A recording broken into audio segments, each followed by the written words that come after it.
लोकसभा चुनाव के दौरान ही इस बार रामनवमी का उत्सव पड़ा तो बीजेपी ने इस मौके को हिंदुओं के बीच अपनी पैठ बनाने के लिए लपक लिया। पश्चिम बंगाल में तो रामनवमी को बीजेपी ने अपने लिए बड़े अवसर के रूप में देखा और यही कारण है कि आज रामनवमी के मौके पर उसके सारे नेता और प्रत्याशी शोभा यात्रा में हिस्सा लेते हुए दिखाई दिए।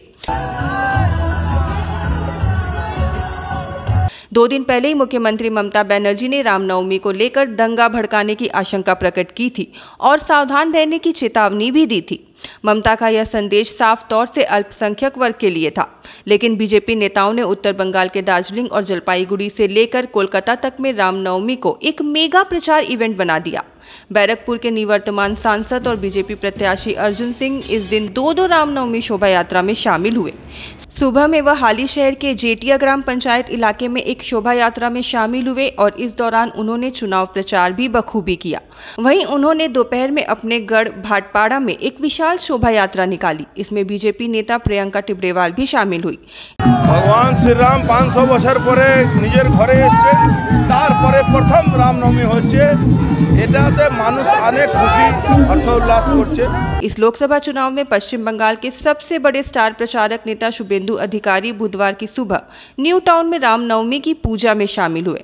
न्यू टाउन से लेकर सॉल्ट लेक तक एक बड़ी शोभा यात्रा भी निकाली गई। शुभेंदु इस मौके पर भी मुख्यमंत्री ममता बनर्जी पर हमला करने से नहीं चूके।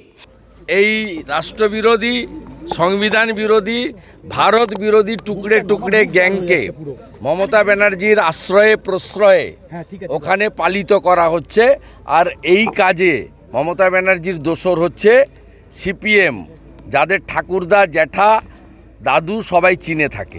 उधर बीजेपी के दूसरे बड़े नेता और दुर्गापुर बर्दवान के बीजेपी प्रत्याशी दिलीप घोष भी रामनवमी उत्सव में शामिल हुए। उन्होंने दुर्गापुर के कादा रोड में निकली एक शोभा यात्रा में हिस्सा लिया। उन्होंने इस मौके पर ममता बनर्जी पर भी हमला बोला। मुसलमानদের পরবে গেছেন, ঈদে সেখানে দাঙ্গার কথা বলছেন, ওনার মাথায় দাঙ্গাই আছে।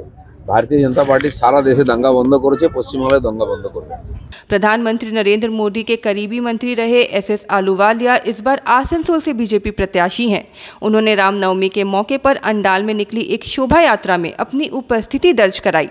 इन प्रत्याशियों और नेताओं के साथ ही हर लोकसभा क्षेत्र में बीजेपी ने रामनवमी उत्सव को चुनाव फायदे के रूप में पूरे कायदे से इस्तेमाल किया। जाहिर है बीजेपी का मकसद हिंदू वोटरों का ध्रुवीकरण करना है। अब देखना है कि इस चुनाव में बीजेपी को इसका कितना फायदा मिलता है।